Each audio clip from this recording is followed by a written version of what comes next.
Kung bakit sirang gatas, may insekto at inaamag na Nutriban ang pinamimigay sa mga mag-aaral.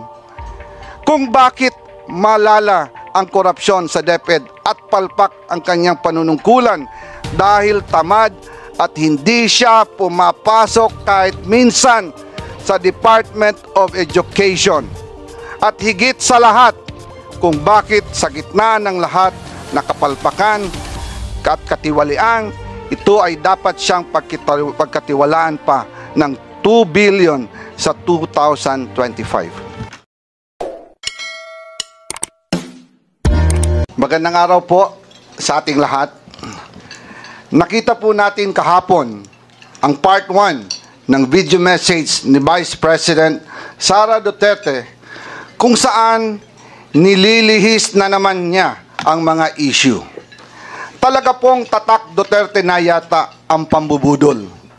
Mula sa peking war on drugs, peking good governance, peking pagkontra sa korupsyon, at ngayon, peking sagot sa mga issue.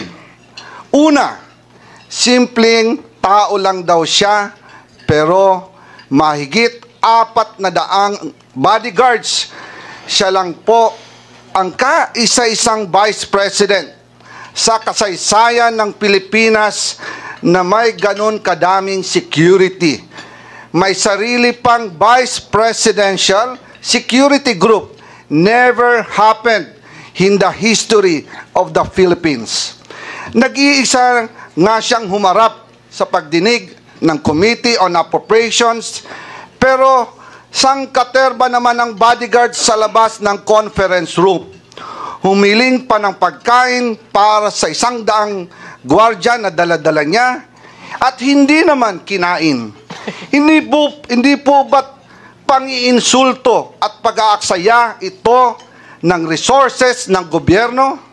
Pangalawa, sinasabi niya hindi lang daw sanay ang ilang miyembro ng Kongreso na hindi makuha ang sagot na gusto nila. Karapatan at trabaho ng Kongreso ang pagbubusisi ng budget. Ang hindi niya pagsagot sa maayos na tanong at lalo pa ang hindi niya pagdalo sa hearing ngayon ay nagpapakita na kawalang respeto at paggalang sa mga kinatawan ng taong bayan. Hindi lang po kongresista ang winalanghiyan niya dito, kung hindi ang buong sambayanang Pilipinas. Tinatakpan niya ang hindi pagsagot sa tanong sa pamamagitan ng pag-iinsulto sa mga kongresista na ginawa lang naman ng kanilang mga trabaho. Gusto nila ang interbranch courtesy, pero siya mismo walang kortesiya sa Kongreso.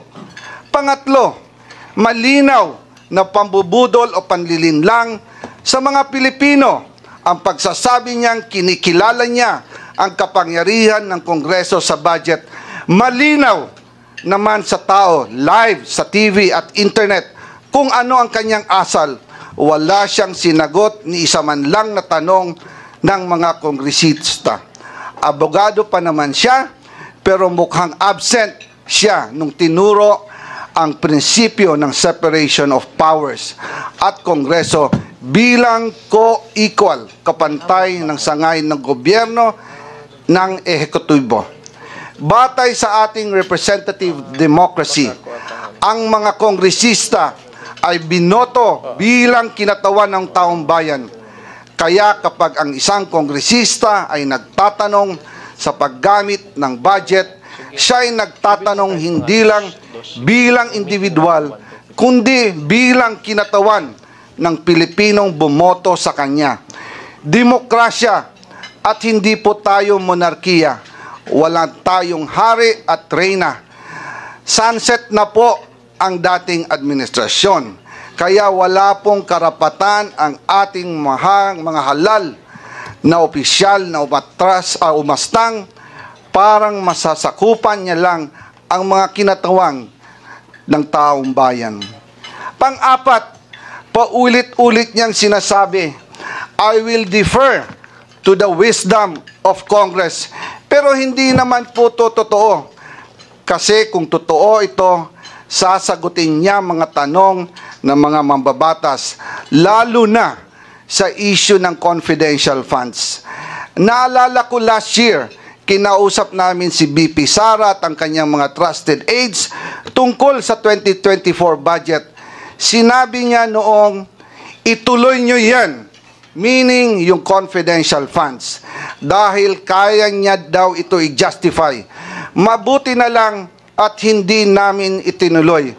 Kung hindi, magsisisi kami dahil ang pondo ng taong bayan ang pinag-uusapan dito at tandaan, COA at hindi Kongreso ang nagsasabing mali ang paggamit ng 73 million sa 125 million confidential funds na ginamit lang sa loob ng 11 days.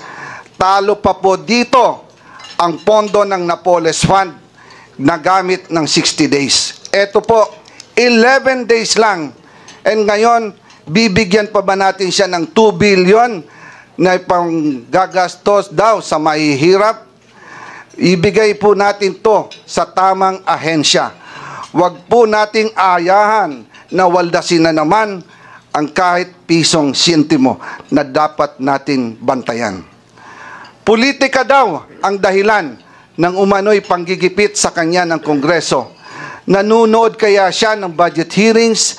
Nakikita niya kaya kung gaano kahaba at katagal ang pandinig at mga questions and answers na kinakaharap ng iba't ibang ahensya ng pamahalaan para i-justify ang kanilang budget? Why should the OBP be any different? Especially napakagaling magwaldas, maglakwatsa at mangurakot. Malinaw, diversionary tactic ang video message ni BP Sara. Tulad ng tatay niya, gusto niyang ilihis ang usapin sa tunay ng isyong kinakaharap niya. Ayaw niya kasing magpaliwanag. 125 million confidential funds spent in 11 days at nagsabi mismo ang COA na mali ang paggastos nito. Kung bakit kulelat ang mga batang Pilipino sa math and science sa ilalim ng panunungkulan niya bilang DepEd Secretary. Kung bakit sirang gatas, may insekto at inaamag na Nutriban ang pinamimigay sa mga mag-aaral. Kung bakit malala ang korupsyon sa DepEd at palpak ang kanyang panunungkulan dahil tamad at hindi siya pumapasok kahit minsan sa Department of Education.